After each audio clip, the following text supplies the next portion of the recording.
Dans 5 minutes, n'a pas l'ouvert à 7h05. Exactement. Bah, je OK. vais aussi mettre à tout le monde.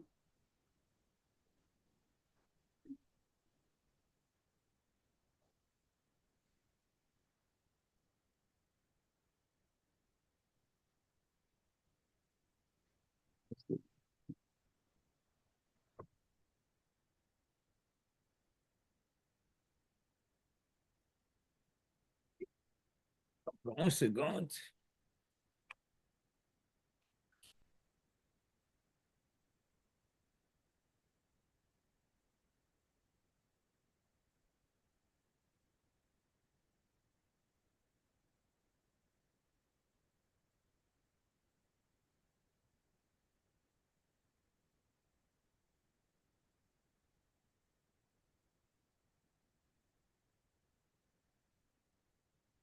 OK.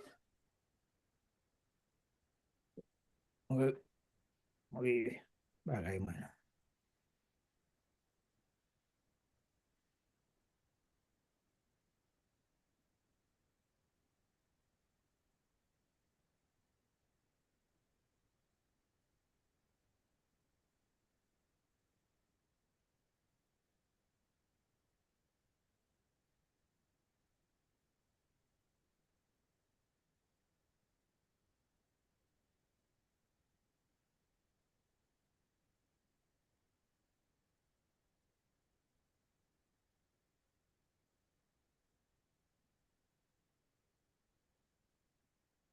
Nous avons 11 personnes là pour le OK. moment. Donc, comme moi, je mets au host tout. OK. Super.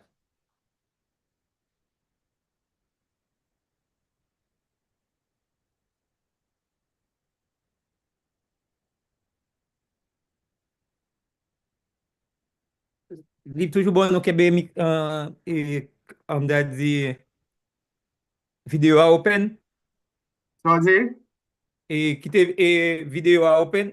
vidéo pas où? On va quitter Oui. l'open. On va OK. quitter l'open. Parce que OK. c'est où tu peux le présenter, c'est où tu peux le parler. Moi-même, je suis introduire. OK. Donc,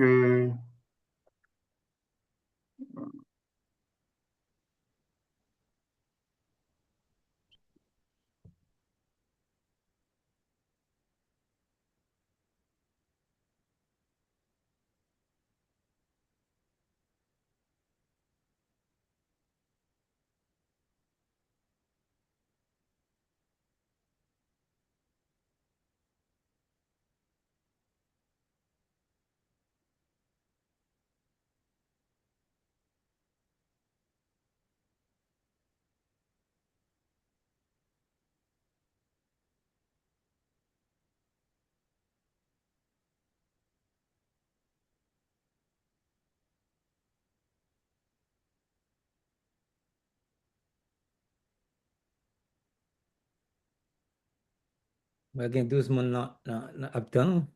oui, oui, on balance quand toujours. Mhm. OK, 17h04, on va commencer à admettre là. OK.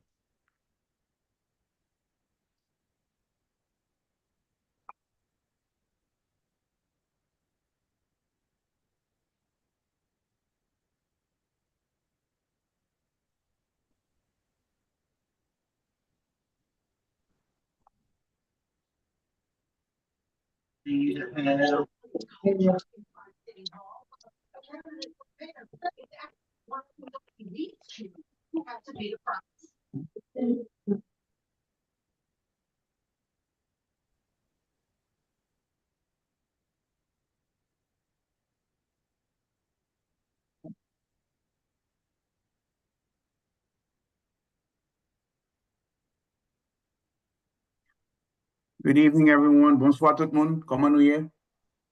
Welcome, welcome, welcome. Ben, quelques secondes avant, nous commencer la session officiellement. A few more seconds before we begin the session officially.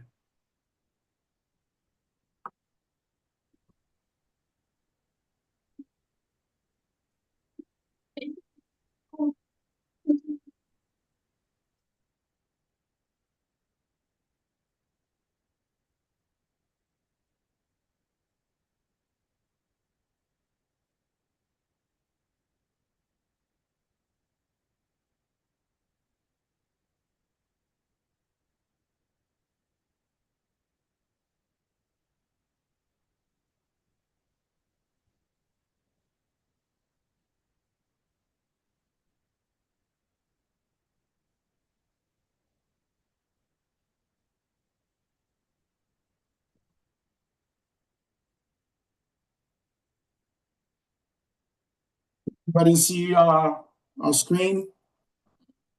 Yes, I see it. Excellent, excellent. All right, I think we can get started now. Okay, well, good evening, everyone, and thank you for all of you who responded and registered for this session. This session is one of our series about heritage, our heritage. As we know, the month of May is the month of Haitian heritage celebrated in the United States. But for us, our heritage is every day, is every moment, every minute that we feel and breathe Haiti, we feel and breathe our ancestors, is our heritage. So beyond the fact that the month of May, we see it as something we can always celebrate and continue to celebrate throughout the year. So with that said, today's session under our heritage series is going to be about food as medicine, a new look from our heritage, our Haitian heritage. And that session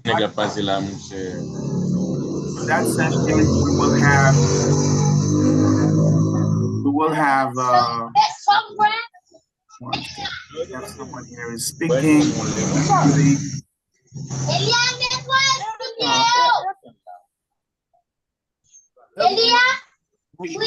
Yeah, you télécharge.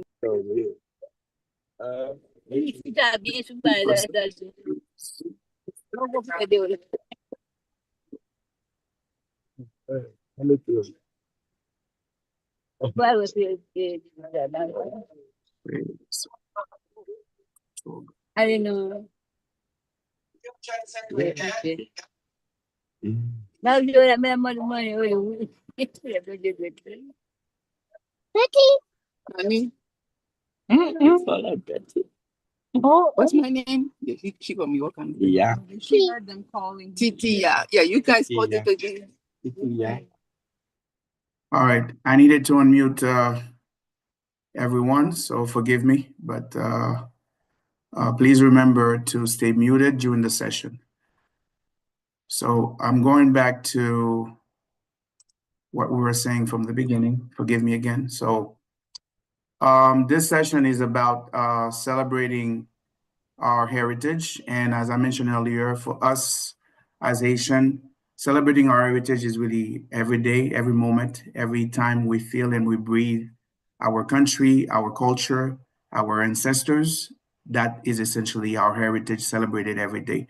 My name is Gilles Charleston. I'm with the Association of Haitian Professionals, and I'll be the facilitator for this session this evening.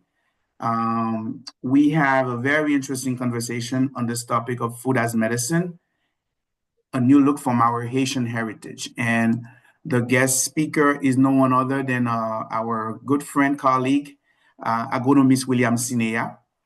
Before we begin the session in earnest, we would like to kind of walk through some disclosures from our perspective. We want to make sure that everyone understands the material being discussed here is for educational purposes. It is also for informational purposes. This is in no way an endorsement nor a disagreement with the content that will be shared here. It is meant essentially to inform, and the recipient, all of you who are here present, you at your own discretion can make your own opinion and form your own perspective on it as well. As well as part of this conversation here is in no way an endorsement by the Association of Haitian Professionals of any of the content being discussed here. This is, again, for informational purposes as discussed earlier. The session this evening, as I mentioned earlier, will be facilitated by myself, and the topic will be presented by Agronomist William Sinea. There will also be a question and answer segment. We encourage everyone, as part of the protocol of allowing everyone to enjoy the session, to keep your microphone muted and not ask any questions until we open the mic for the Q&A segment, so that we can have a smooth session that flows throughout this evening. We will also conclude the session with some conclusive remarks at the end. With that said, I would like to present to you William Sinea, Agronomist William Sinea, Agronome William Sinea. And he is an entrepreneur, naturalist, and botanist recognized for his pioneering work in plant-based solution and botanical conservation in Haiti and internationally. As the founder of the Botanical Garden of Les Cayes, Jardin Botanique des Cayes, JBC, he transformed a modest vision into Haiti's leading center for botanical research, conservation, and education. Through ventures like Nature Design Haiti and Buta Entrepreneur, he has advanced plant science, environmental education, and sustainable landscaping. Sinea serves as president promoter of the Haitian Society of Botany. He advocates for botanical knowledge and conservation locally and abroad. With extensive experience in botanical research, teaching, and entrepreneurship, William Sinea bridges science and sustainable business. He is dedicated to making a catalyst, to making botany a catalyst for economic and social development, promoting nature-centric solutions and empowering communities to invest in biodiversity and ecological restoration. One thing I would like to say before we give him a round of applause for his introduction, he's also currently an active researcher, an active knowledge seeker. He's currently pursuing another master's at Cornell University in plant science. So please allow me to welcome Agronomist William Sinea, and I'm going to turn the microphone over to him. Welcome, Agronomist William Sinea. Thank you, Salison. Good afternoon to everybody. That's a good pleasure for me to be here and to discuss with you some point that I am very interested in. So allow me to share my screen in order to start with my presentation. So today I decided to talk about food as medicine, a new look from Haitian heritage. Before talking deeply about that, I would like to tell you where I come from with this idea, why today I am here to talk about food as medicine. This is a long journey, and this is my first action in Haiti. It is a botanical garden. I start in 2000. I studied in Dominican Republic. And when I was there, and they started to do a lot of big project of reforestation. As I studied for forestry in Dominican Republic, I said, I have to go back to Haiti to start something. And this is what I start. So the beginning was very difficult. I didn't have money. And when I returned to Haiti, and I went to the street looking for some pots in the street to start a little nursery. At this time, my family, people who were close to me, I was thinking that I am crazy. My family was very skeptical about the way I behave because they don't understand a guy from another country coming in the country is behaving like that. But I had a clear understanding about what I'm doing because I read a lot of articles, books from Costa Rica, Dominican Republic, Cuba, everything that they are doing in the Caribbean and the America Latina. So I say I have to do something. So I didn't have money. With less than $50, I went this little part of the land to start my nursery. But in 2003, I had the privilege to go to Israel and visit the Beha Garden, one of the beautiful, nice places in the world. And I say, oh my God, Israel doesn't have water. We have more water than them. It's in a mountain. Haiti have more mountain than Israel. And regarding the biodiversity, we have more biodiversity than them. I say, okay, this is something I can do. So I say that just to remember that when I start in garden, I am a forester. It's by doing by practical, I become a landscaper. So I went back to Haiti. Sorry, it's okay. Went back to Haiti. I went to the bank and borrowed some money to start the garden I saw, and this is on 14 acres. So you see, when I start, we just have some big trees and some animals on the site. It was in 2003. 2007, I create one of the beautiful garden in the country. So now that's the William Sinea landscaper, a person that's really learning about plants that can create a beautiful garden, create a nice thing. Early in the morning, students start to come to visit the garden, and my staff start to give them the tour on the garden, to see the beauty, and they love the garden and are talking about it. But at 4 in the afternoon, the garden was totally full, no place for people to move in the garden. But I didn't think about having a microphone to say, hey, it's time to go.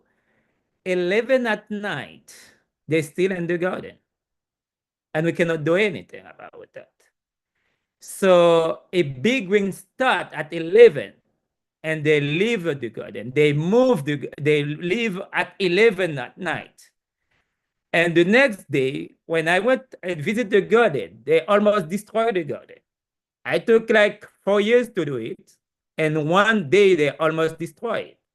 But it was a big disaster. But it's not the disaster, it's me create this disaster. First, I didn't know anything about landscaping. I didn't know how many people I expected to the garden. The path is very small. So I didn't really good at design. I didn't think about it. The second thing I learned from that is they need education. People need to have environmental education. If they come to visit a place like that and behave the way they are behave, I need to focus more on education. And the garden was too small. And I say, okay, I cannot think just for this little place. I have to think bigger.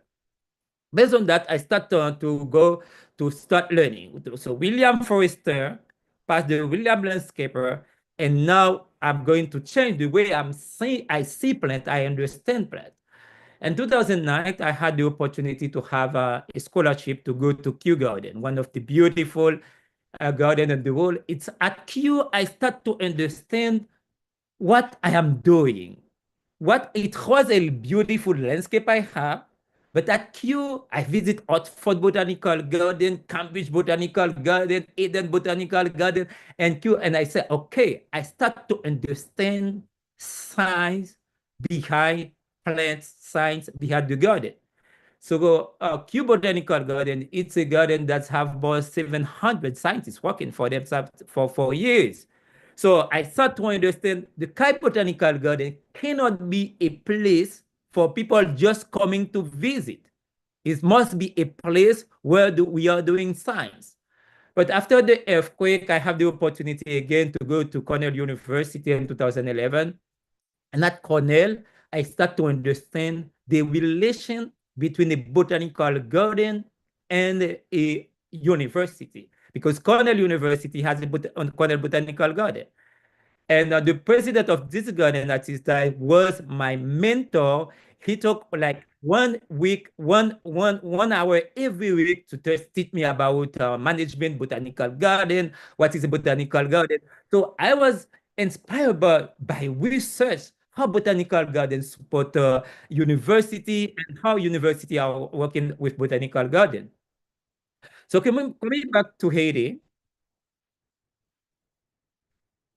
okay, coming back, I transformed totally the Kew Botanical Garden, not like it was like a park, a beautiful park, and a center for research. And I created a team for research, and I'm the president until now, the president of research. And we start to understand what we have in Haiti. At this time, the plants that we have in the garden, it's something I bought from Port-au-Prince, from Dominican Republic, everywhere I found them. Whatever I found, if it's beautiful, it's for the garden.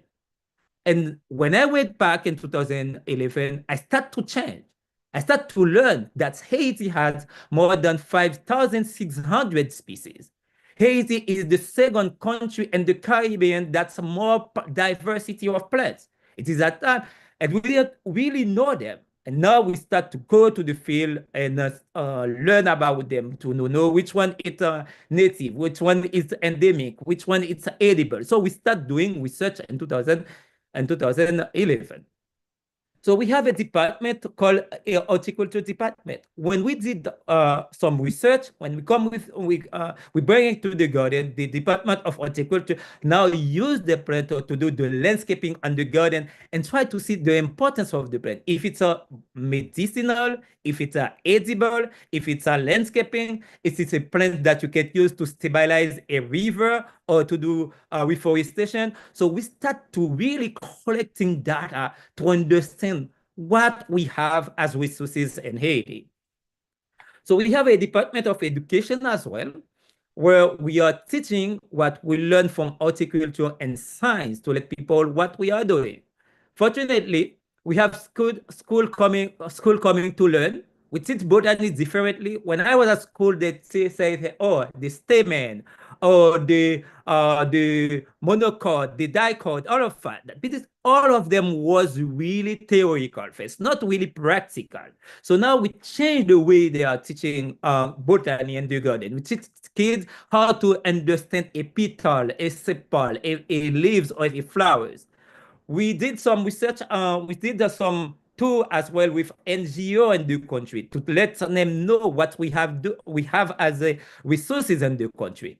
And we even have a university, Massachusetts University, coming to take some classes on medicinal plant and botanical garden in order to improve what they are doing.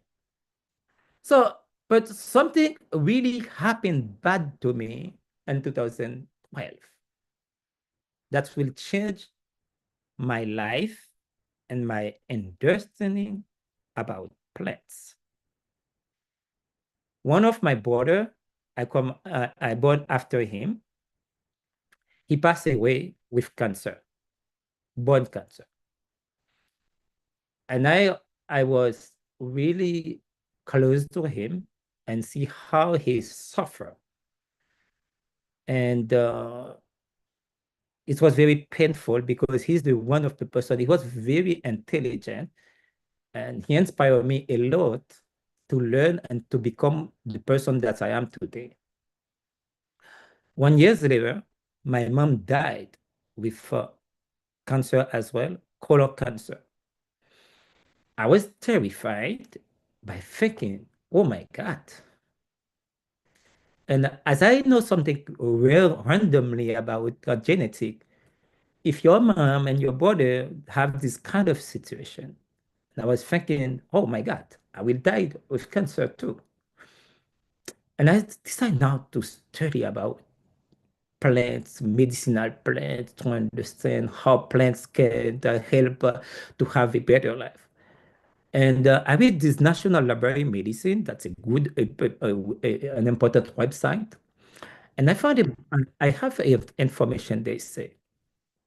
It is only 5 to 10% of the possibility to have cancer from your mom and your dad. That's mean genetically. And they said most of the cancer that we have is related with your diet and your lifestyle. And your diet is depend mostly on the plants.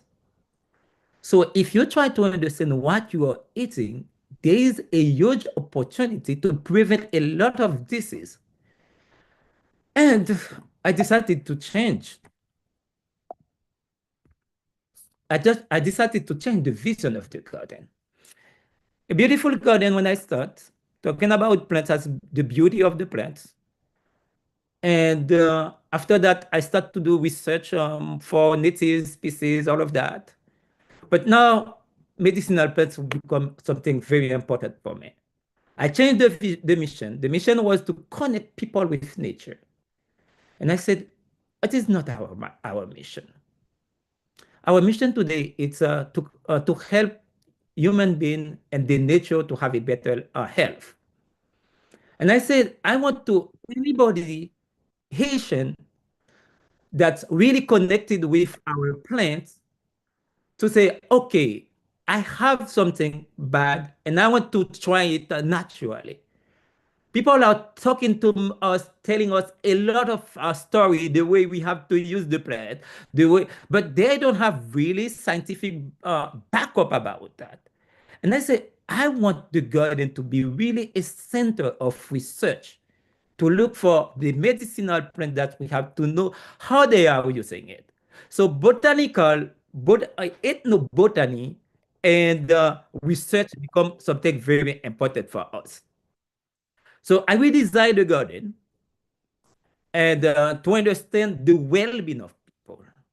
And I say, we will keep part of the garden to be beautiful. The first picture, you see the beauty. Because when people are coming to the garden and they see the beauty, you see the person you see inside of it is a person coming in the garden. It is because it's very beautiful, she just think another way. And she feel another way.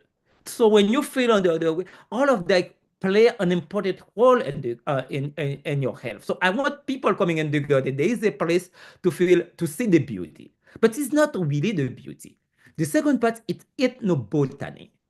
The ethnobotany, it's a place and it's a part of the garden. We collect whatever people are, all edible plants, and to try to understand them, to understand how people are using them, to get the information about them, and doing a research on them to know how they are using it. So that's the part of ethnobotany for in the garden. We designed a place called as well Therapy Garden. It's a place in the garden you can come and you keep out with your foot and walk without your shoes and your feet. Why? Because we are coming from nature. We co-evolve with nature. We are part of the nature. So we need some type of connection with our nature. Sometimes some people have some trouble. It's not because they want to do to the hospital to do a lot of things. Sometimes it's the lifestyle. They don't connect. They are not in the nature. They are disconnected. If you are disconnected with something, you co-evaluate with it, you are in trouble. And that's why I say to my staff, we need to create a place where people, if they want to plant a tree, or if they want to do cutting in the garden, a place to do that. So the garden is well designed today just to help people to have a better life, not only just connect with nature, just coming to take picture in the garden. So I keep learning, and at Cornell University, there is a course called food medicine. And I'm coming back at Cornell this year. And from that, they invite more than 10 experts in food coming to talk about food. I say, okay, it's not only eating the food, but how the food is produced, what the environment, what we are using when we are producing the food that's become like a poison for people. How do we avoid that? How we contaminate the air? How do we contaminate the environment? How we contaminate? So my mind is pumping a lot about everything that I heard about it.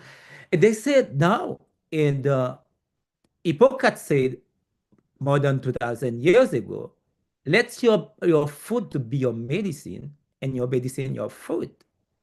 Now in United States, they accept for when a person is sick, they want to see a doctor. The doctor can tell them, okay, you have to change the way you are eating and propose them what to eat because it's closely related to what they are doing. So I say, oh my gosh, I will work on that too. And they have a medicinal course, and I take this medicinal class at Cornell, and Stanford has something like that. I take that too. But in 2008, I started master in medicinal plant in Haiti, but they didn't finish. So I say, okay, now let me learn more about that. And say, okay, Haiti, we have a huge diversity of plants that we used to eat. But today we are disconnected with them. When I grew up, my mom knows when he's cooking the rice, we need to have the beans because the protein and with the rice. And I have my kids born in the United States and are growing up here. They want to eat everything, nothing that's related to plants. If it's green, it's not for them. And I do understand how today people are exposed by changing the way we act with food. And I say, if me as a botanist, as a person who are promoting plants, my kids doesn't want to eat anything with plants. How for the other people who never been in a situation, even for me, the way I am eating is different, but it's very different for them. So I say, this is something I have to work seriously on that to see how we can do it. So let me put all them in perspective. Let's take lian panier. If you are Haitian, you know lian panier. You know, lian panier is something people eat with rice, with banana, with everything. We know as well the cabbage. The cabbage, it's a plant that we produce in Haiti too. The seed is very expensive. And to produce it, we need a lot of water. But sometimes the insect attack them so much, you have to use a lot of insecticide to kill them. And the insecticides, when they don't well wash, you consume them and create a lot of problem. But when you take the lian panier, you don't eat anything like that. Even the insect doesn't eat them. Let's see some data. The nutritional value for both of them. When you take the lian panier have more calorie than the cabbage. When you see iron, more iron. And when you see fiber, more fiber. Everything related. And in Haiti, they consider it as a food, but it's a kind of medicine. In Haiti, if you are anemia, they will say, okay, that's a lian panier. People knows that, and they are using it for years. Let's take now the sorry. Let's see the environmental comparison. The lian panier, when you plant them, it can stay for 30 years without any problem. So 30 years. When you take the cabbage, it's like for 2 or 3 months. You don't have it anymore. So the propagation, the way you propagate the lian panier, you don't need it's by seed as well as by cutting. So you don't need to buy them. But for the other one, for the cabbage, you have to buy it. In terms of soil protection, biodiversity conservation, because the seed birds eat it. So it's very important. For the cabbage, no. And for the everything like related to wildlife, they are very good for that. But we never plant it. We never pass a place in Haiti where you see things like that. I was giving this presentation at Cornell. The professor said to me, "Why in Haiti you don't talk about lian panier? If you know it, and they did some study about it to know it's very important. Why you don't do that? So it's because sometimes we have the resources, but we didn't really focusing on them to learn it. If I didn't focus on that, if I didn't change my mind about landscaping, I won't be today to talk about food as medicine. So lian panier for me is a medicine. So in my study, I found that in Haiti, we have more than 300 plants that are edible. That means we can eat. But when we see what today we are eating, we'll eat less than 20. That's a few part of it. We have a huge resources that can be very different, that can help a lot, but we don't know them, you do not value them. And the medicinal plant, we had a project with BRH that funding the garden to do a study about medicinal plant in Haiti. So we found that we have more than 200 species that people are using as medicinal, but few of them are using for now. And most of what we are using, it's exotic. It's the plant that they bring to the country. When you take lemongrass, it's exotic. But the plant that people, the local people are using and on top of the mountain in Makaya and La Visite, we don't know them. They are not in the books. They are not anywhere. So now we need to work on them and to understand them. So by doing research, doing I am here at Cornell, look for the best credible website to understand plants. Is not only ethnobotany, the use of the plant, and I found Passiflora. That's Grenadier in Haiti. So sometimes you just take it without thinking about it. A lot of study from credible source say that Grenadier is very good for anxiety. When you are really under pressure, when something very difficult for you, you take the Grenadier and the Grenadier help you. As we said at the beginning, we don't tell people to use anything. We said to you, this is what we learn. And that's the reason we put the QR code for anyone that want to learn more about this plant to take it, to see how to use it. Because today the information, they are everywhere. So we don't take the Grenadier for serious in Haiti. But if we know that it helps, we will take more care about it. Your gut. And I start to understand gut, and I bought several books to understand it. The way people are using food. Yes, I said your gut, if your gut is not good, your mind cannot be good. Your body cannot be good. And when I kids, or when I did not understand the importance of my stomach with all the microbiome in it, so I am eating something, it's very hot, and I put it in the stomach.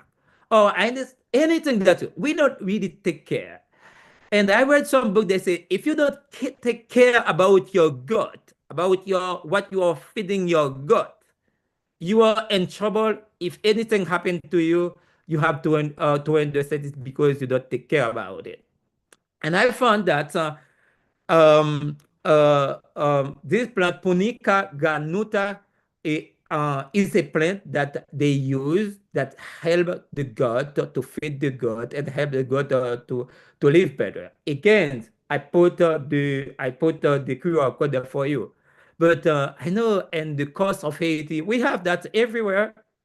Kids just eat it, but we don't know. We have something very powerful around us, very important for us, that can prevent us against some chronic illness, but you don't use them. So that's the reason I say, hey, today I have to invest more in doing research and looking for people that can bring research, because in United States, if you are looking for what to use as a plant, there are a ton of websites. Some of them are really protected and managed by U.S. government. For example, they have FDA, this website, if you click on it, they have a lot of information. But when you compare Haiti, we don't have really anywhere. If you want to do something related to food, medicinal plant, we don't have really the database information that help it. So that's the reason I say, hey, now I have to work on that. So there's a group of plants I didn't know, they called it plants adaptogen. So this is something we have to know. Why? Because plant adaptogen is a group of plants that help you to reduce stress. When you are under stress, you have to know which plants are adaptogen. But if you're not doing research, you will never hear about plant adaptogen. So now there is a group of plants adaptogen in Haiti. We have several of them that we need to know. So I want to show some plants that we have in the country that they consider an ethnobotanic. When we talk about ethnobotanic, it's the way people are using the plants in Haiti. That's the one they call it Galata. Galata, it's endemic for Haiti and Dominican Republic. We find this plant only, that's not, I cannot say only, because now it's spreading in different parts in the Caribbean. So Galata, we find it, but in Haiti, when something hurt you, you can just cut the leaf and pass it just to cure yourself.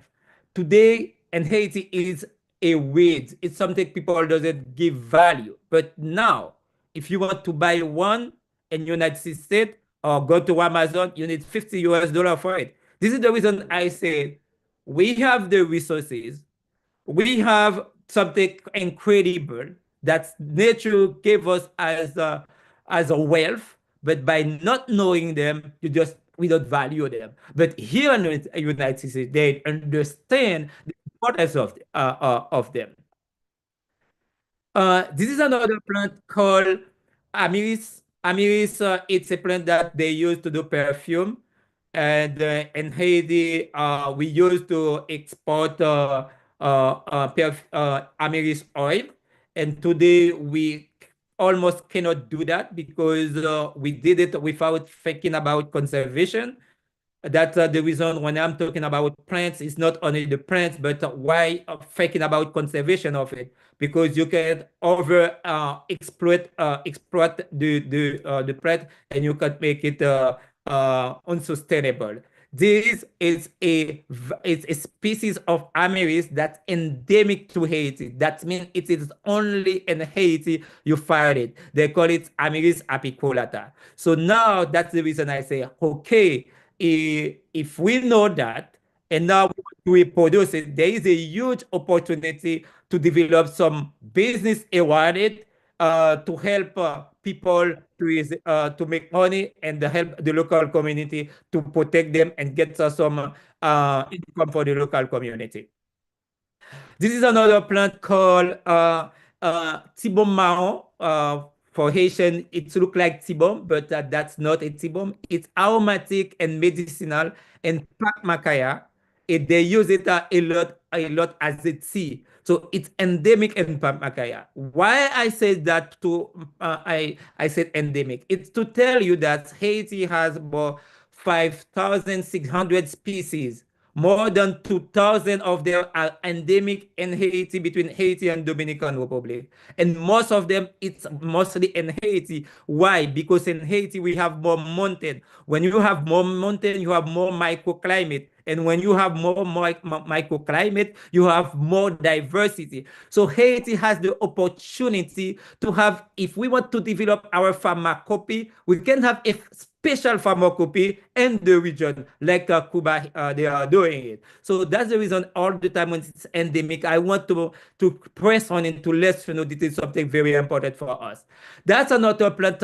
It's aromatic. They call it tibuatine. They call it cannelle. It's again endemic to Haiti. You find it in Makaya. This is a trees that you can use they use a lot to do tea. So the way people are doing tea everywhere in the world, they are selling that. We have enough aromatic species that's endemic and native in Haiti to develop a huge business to help the country to move forward.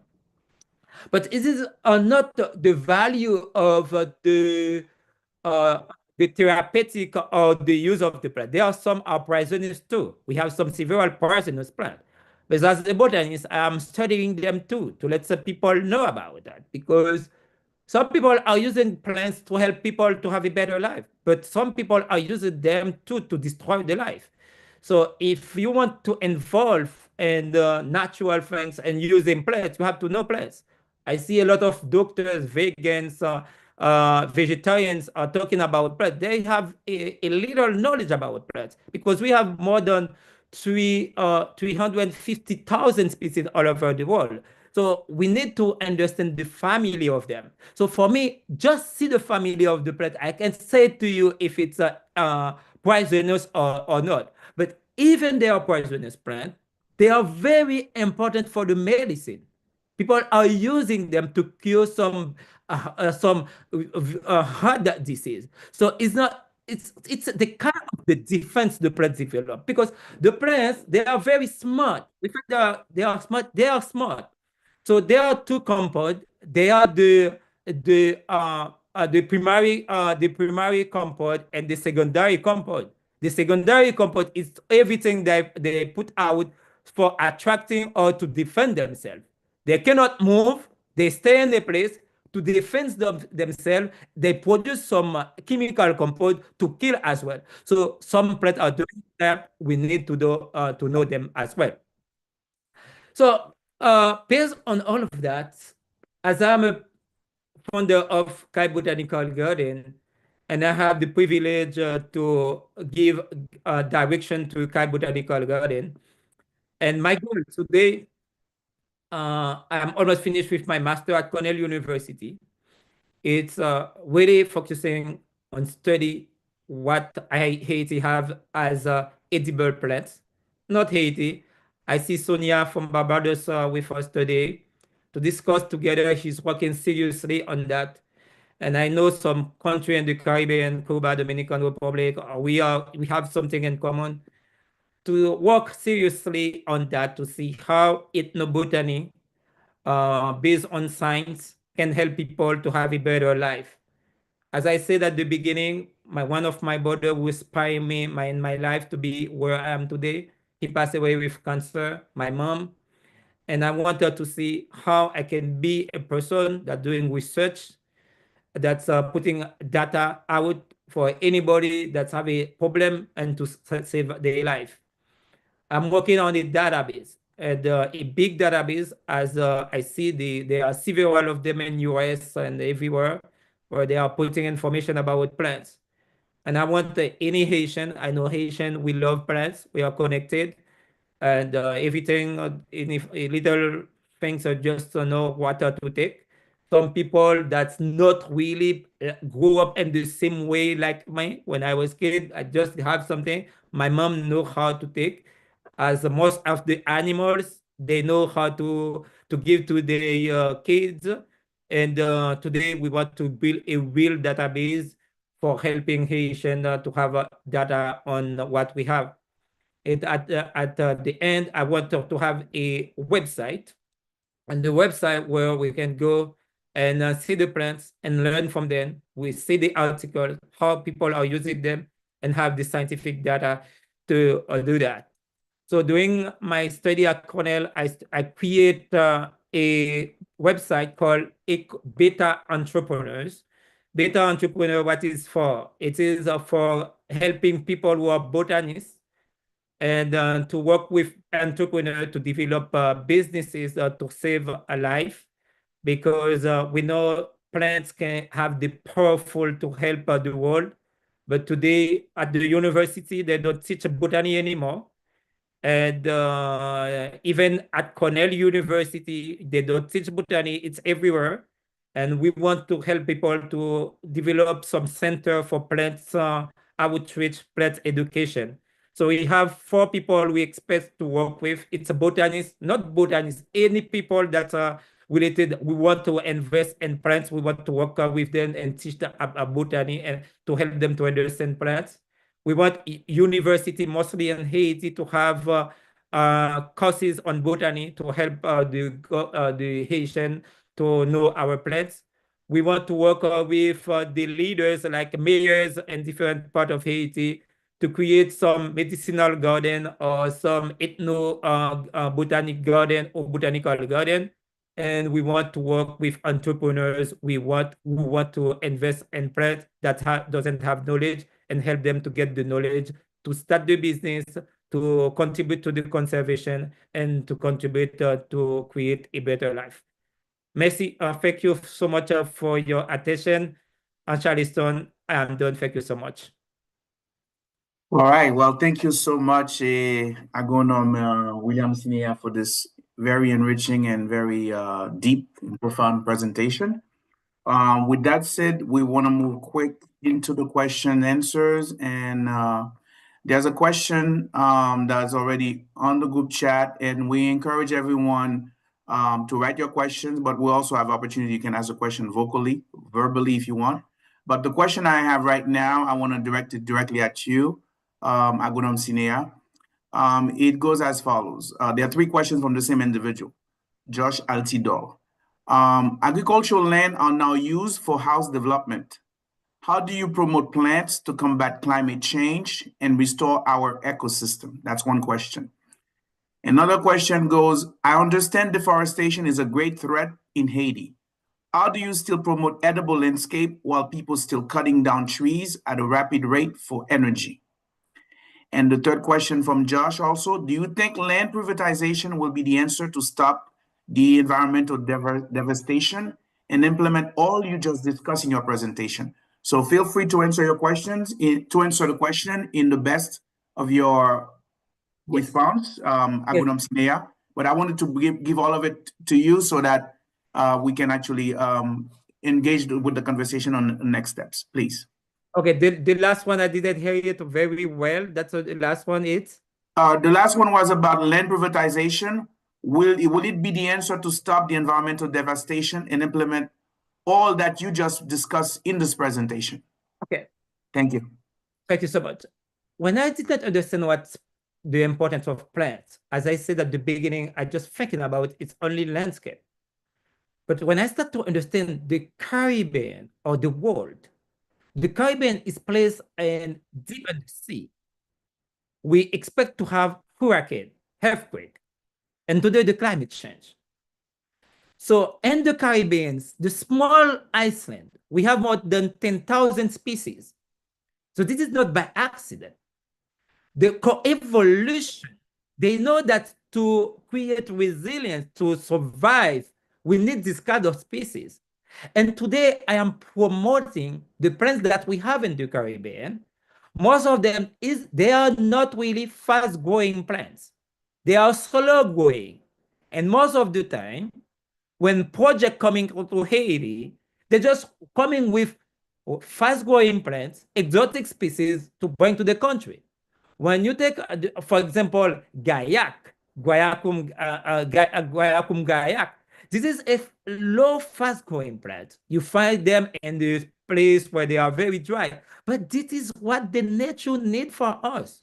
So for me today, if we want really to help Haiti to resist to the climate change or to the natural disaster like hurricane, flooding, we need to understand it is not one species. It is more than 5,000 species. So plants for me today, the native species and endemic species, we need to understand them and to promote them and project reforestation project, and let the government know that, let the NGO knows that. For the edibles, for sure, at the beginning, I didn't focus, I didn't study agronomy. I studied forestry. So whenever I'm talking mostly about trees for forestry. But now I understand if people doesn't have things to eat, how you want them to invest, to involve in reforestation without taking care about the food they need to eat. So that's the reason we said we want now to do a monitoring of what we have. For example, I give this example, Liane Panier. Liane Panier, it's a powerful plant that we need to promote in Haiti. So edible plant can promote in Haiti because Liane Panier can be a hedge. You can use it as ornamental, but it can be as well a plant that people use to eat. For me, what I can say, today, we need to talk more about plants. Haiti, we didn't have really a lot of botanists that's promoting that. And I now, after my study here, I will start a course on teaching botany in Haiti in order to have more people involved in that. I don't know if I replied well to the question, but this is my understanding. Thank you so much, Agunam Sinea. Josh, I don't know if you're satisfied with the answer, but wanted to give you an opportunity in case there's something else you want to add to your questions.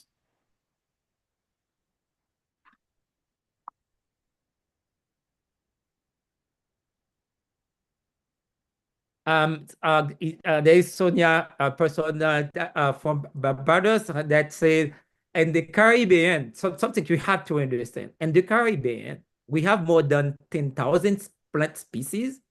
72 of them are endemic to the Caribbean. That means you don't find them anywhere. That's huge, 72%. So there is a reason to have some unique flora in the region. And that's the reason I think today we need to advocate about conserving what we have in the region. So thank you so much, Sonia.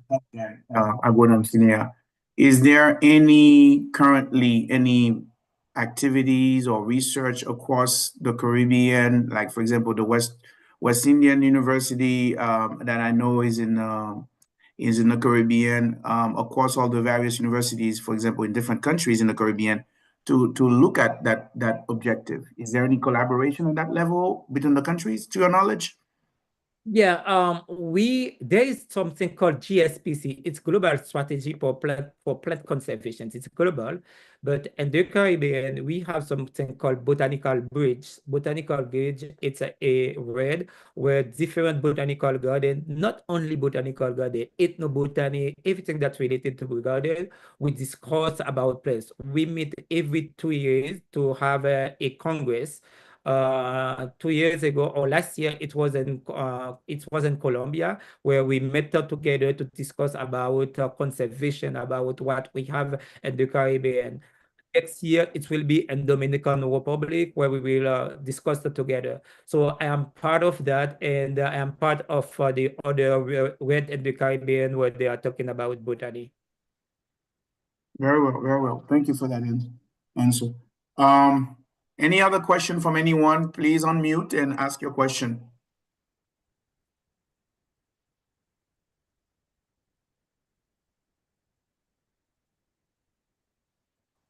Okay, I see some questions on the chat, so I'm gonna read them out loud. This one is from Corby Benoit. Corby Benoit is a chef, Haitian American plant-based chef in Los Angeles, by way of Brooklyn. He focuses on food as medicine, ancestral healing, and community wellness. He learned about this conversation we're having today through Regine Romain, whose work he admires deeply.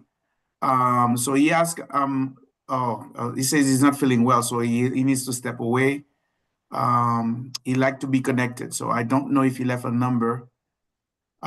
He mentioned we can connect with him via Chef Corby or chefcorby@gmail.com. So we'll share that with anyone who's interested. But next question is, what is a commonly used English name for lian panier? It sounds like something everyone should know. That question came from Fabi. Do you have a name for lian panier in English, Agunam Sinea? I don't have it, but I can look up for the information and let the person know. Okay, I don't have it. Okay, thank you. But I have the scientific name. I can give you the scientific name and just Google it. We will find it. If you can you put it in the chat? The scientific name. Okay, let me put it in the chat. Thank you. Okay. So Miss Sonia, do you want to make a comment? Because I saw your last point here. It sounds like a comment. I don't know if you want to open the mic. Are you able to talk? Sonia Peter.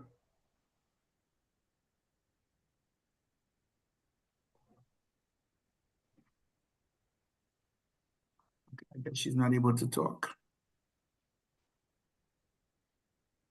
So one other question for me, Agunam Sinea. I know you did not delve a lot into the medicinal aspect of some of these plants in our Haiti. Are you collaborating with any traditional healers in that regard as well? Because there's a lot, as we know, in our country, in terms of the plants that have healing benefits. I mean, everybody knows castor oil for sure, L'huile mascriti, as one example. But there are other ones out there that are plentiful.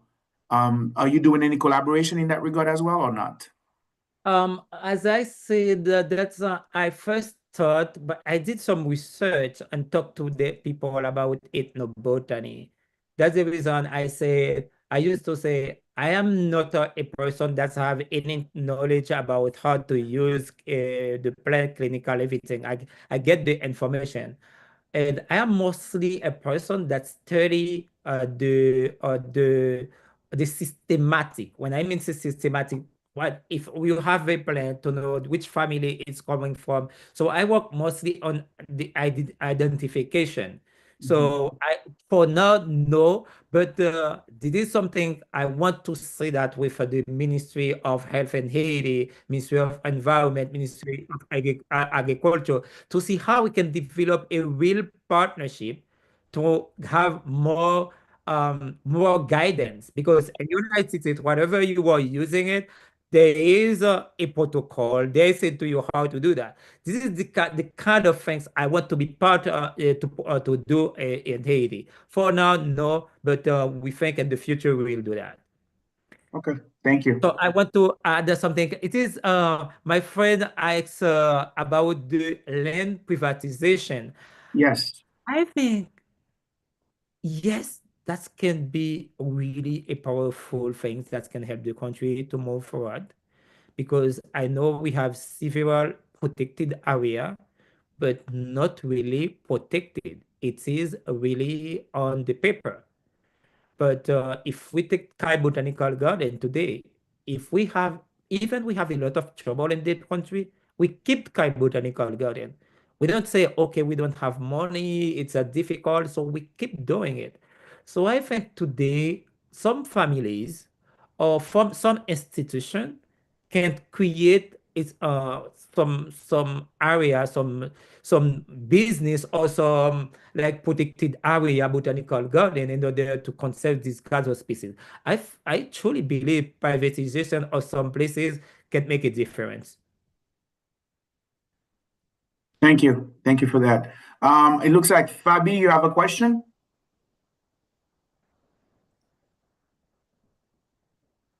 Yes, yes, I do. Sorry. So my question is, I know you mentioned earlier, the importance of using food as medicine, and being as though that we are in America, some of us, and we know that some stuff, because they are native of Haiti, we don't have access to them. But based on your, I guess, studies, what are some of the, because you mentioned some of them, of course, the Leon Panier, I'm going to try to figure out what it is in America, but what would be some of the key food you would say that you think Haitians, we should, if we can get our hands on them here in America, that we should try to have access to them? Yeah, for me, as I said, I don't really give advice and about that. And I would tell you to, I start to really focus on it medicinal. I didn't focus on food, but this is when I am at Cornell here, and I see that I have to change the mind, and I start to doing research. That's the reason I said after my study, I will finish here in August. I will. I am a botanist. I know plants, but I didn't really focusing on this part. So I will focus on it. But as I am Haitian, I go with vegetable, so something that we used to eat, but not like that. Not like United States. As I said to you, my kids, they born here and grow in United States. So I am concerned about them. I am thinking about how to develop a better strategy to help them to get some natural food, because I watch thousand video from TED, from YouTube, from scientists where they said, okay, eat things that related to plants. So I'm trying to see how I can help them to balance what they are doing right now and what that available here. For example, I do remember I cook yautía, and there is another one called pitimi we eat in the house. My kids say, in Haiti, we say, kote pile pitimi pa gen zami, se lel kwit li gen zami. When we say this story to our kids, that means pitimi, it's very hard not to cook, but the process to have it, it's very difficult because you have to do something like that. And they say, this is the only thing they want never eat from me and in the house. But this is my favorite food. When you compare the pitimi to the rice, the pitimi has a lesser sugar, it's a better, but they don't like it. But it is normal because they don't grow up with it. But my mom used to cook pitimi. My pitimi, I am in United States. That's my favorite food. So try, because I want people to understand today too. You are what you eat. So sometimes you connect too much to just the taste, not something for your health. When you are conscious about, I am not eating only for the taste, but to be healthier, you accept to change. But when I want my kids to change, they say, okay, you want to go to TikTok, listen what they said about food. I don't need to learn about food. I will already know what to eat. So just give you an understanding. It's a very difficult topic to discuss, but there are a lot of facts we need to do about it. I don't know if I reply to your answer, but that's the way I can answer it.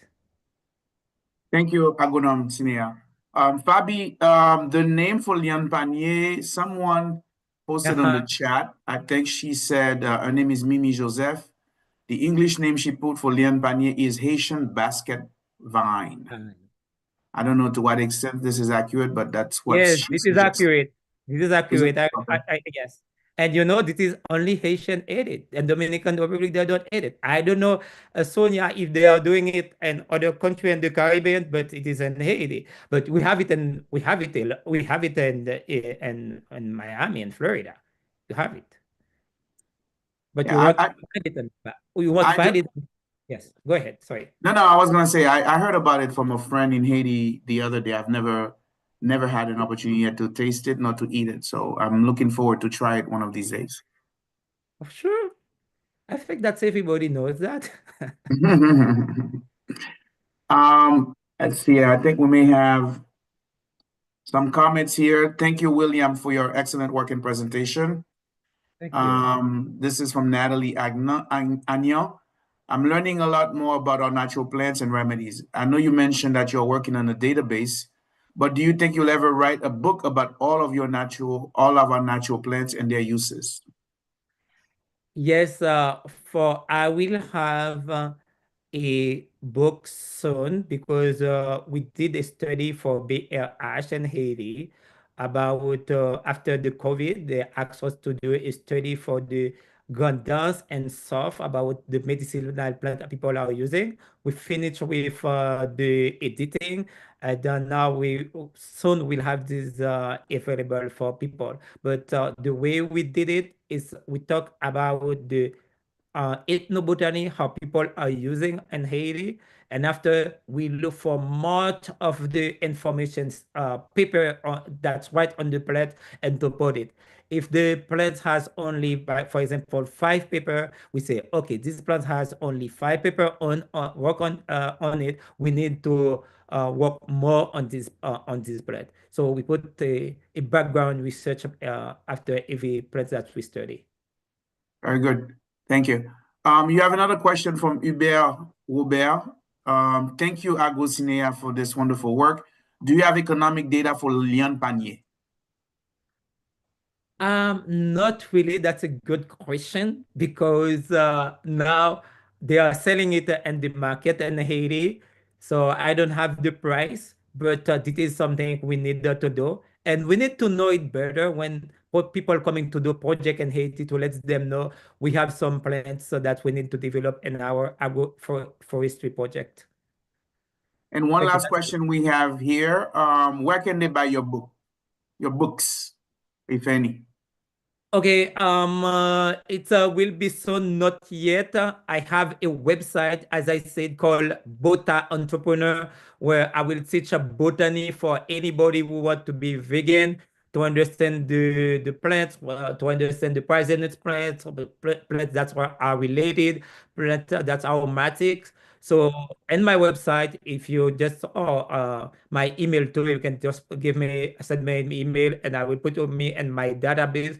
And I have a newsletter. I will send the newsletter to the person in order to keep in contact with. Thank you, Agunam Sinea. If you don't mind, also you can type your website on the chat just in case. Okay, and I guess the last round we want to say, is there any last question from anyone? We want to thank. I'm sorry. Go ahead. Okay, you asked me, okay, let me put let's put it at the Type the website in the chat just so anybody who's on there may want to look at, but we'll also share it via email if anybody wants to follow you. So when the book comes out, they will be able to purchase it.